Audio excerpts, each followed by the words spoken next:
হস্তক্ষেপ না থাকে একটা স্বাধীন কমিশনের মাধ্যমে তাদের তদারকি করতে হবে এবং তারা জনগণের প্রতি দায়বদ্ধ থেকে তারা দায়িত্ব পালন করবে। তো এইভাবে আমরা প্রতিষ্ঠানগুলোকে, আইন শৃঙ্খলা বাহিনীকে যদি গড়ে তুলতে না পারি তাহলে তো জেলেও সেই কদু হবে। তো সেই কারণে আমি আজকের এই কবি নজরুল কলেজের এই আলোচনা থেকে আমি জাস্ট একটা কথা আপনাদেরকে বলতে চাই। আপনারা আমাদের সামনে তরুণ বন্ধুরা আছেন। 2008 সালে যখন ইন্ডিয়ান ব্লু প্রিন্টে আওয়ামী লীগ এখানে ক্ষমতায় আসে, আমরা তার সাফারার হয়েছিলাম গ্র্যাজুয়ালি সবাই। প্রথমে ছিল বিএনপি, পরে প্রথম জামাত যুদ্ধাপরাধীদের বিচারে ফাঁসির মাধ্যমে, বিএনপি রাজনৈতিক দল, তারপরে আমরা সিভিল পিপল কিংবা ছাত্ররা আমাদেরকে একটা দাস বানিয়ে রেখেছিল।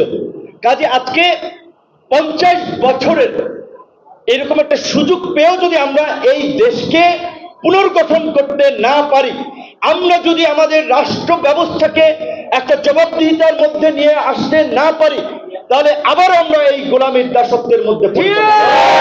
তাই আপনাদেরকে বলবো, রাজনৈতিক মত পথের ভিন্নতা থাকা সত্ত্বেও মৌলিক জায়গায় আমাদেরকে ভয়েস রেজ করতে হবে, আওয়াজ তুলতে হবে।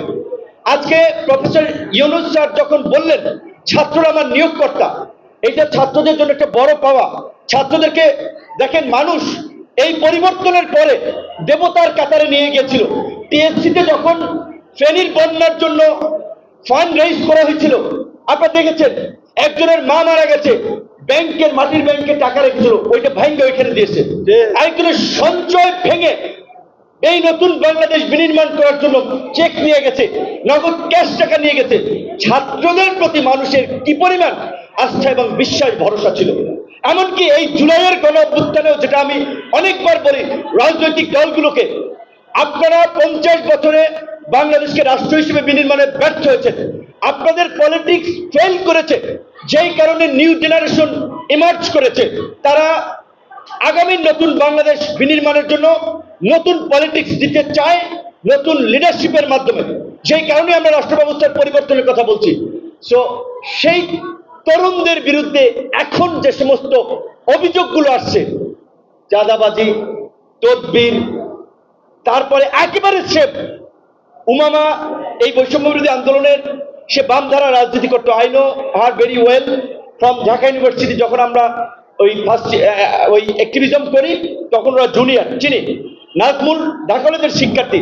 আমি ঢাকা কলেজের সেদিন প্রোগ্রামে বলেছিলাম, ও যদি ঢাকা কলেজের না হয়ে ঢাকা বিশ্ববিদ্যালয়ের হতো তাহলে ও আপনার উপদেষ্টা হয়ে যেত।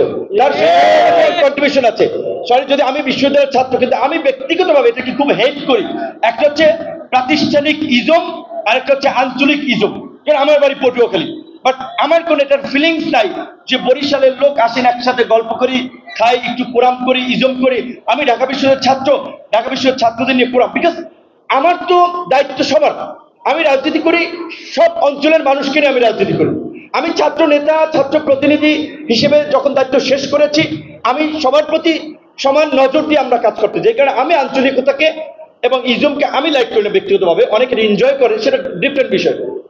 আমি যেটা বলছি, ঢাকা বিশ্ববিদ্যালয়ের আমাদের অনেকের মধ্যে এই সুপিরিয়র মনোভাবটা আছে।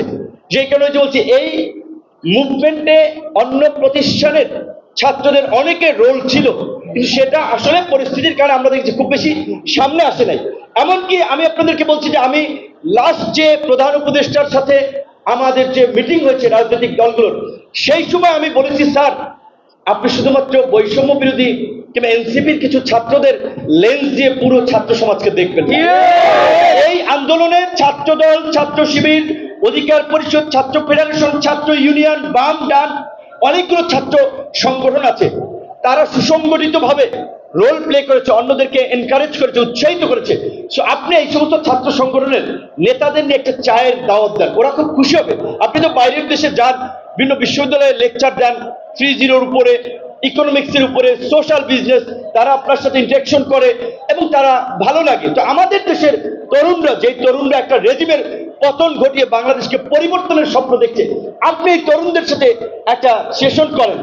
আমি এর আগেরও আমাদের যখন ডায়লগ হয়েছিল সেখানেও সেম কথা বলেছিলাম, কিন্তু আই ওয়াজ ভেরি, কি বলবেন, ডিসঅ্যাপয়েন্টেড যে আমি দেখি নাই যে স্যার ছাত্রদেরকে ডাকছেন। স্যারের কাছে যাচ্ছেন শুধুমাত্র ওই গুটি কয়েক ছাত্র নেতারা। আমি পরিষ্কারভাবে বলছিলাম ওদের লেন্স দিয়ে আপনি সবাইকে দেখেন না, বিকজ সেই সময়ে আমাদের লক্ষ্য ছিল অভিন্ন, হাসিনার পতন, ফ্যাসিবাদের কবর রচনা করা। সবাই ওই লক্ষ্যকে হিট করেছে, রাস্তায় নেমেছে। বাট এখন সবাই যার যার অর্গানাইজেশন, আদর্শ, কর্মসূচি নিয়ে রাজনীতি করছে। সুতরাং আপনি সবাইকে ডাকেন, তো আশা করি হয়তো সামনে আসতে পারে। তো সর্বশেষ যেই কথাটি বলতে চাই, আপনারা জানেন যে জুলাই সনদের কথা বলা হচ্ছে, অনেকে বলছি কিন্তু আমরা জানি না জুলাই সনদটা কি বা জুলাইয়ের ঘোষণাপত্রটা কি। লাইক সিটিজেন চার্টারের মতো রাষ্ট্রের বেসিক কিছু রিফর্মের প্রশ্নে আমাদের একটা সোশ্যাল কন্ট্রাক্ট বা সামাজিক চুক্তি, যেই চুক্তি সমস্ত রাজনৈতিক দলগুলো, পরবর্তী সরকার মেনে চলবে, যেই চুক্তির মাধ্যমে আমাদের নাগরিকদের স্বাধীনতা, স্বকীয়তা, অধিকার, স্বাধীনতা, সার্বভৌমত্বকে সুরক্ষা দেওয়া হবে। এবং ভবিষ্যতে যেই ফ্যাসিবাদের বিরুদ্ধে আমরা লড়াই করলাম, সেই ফ্যাসিবাদ যেন গড়ে না উঠে তার একটা কমিটমেন্ট থাকবে।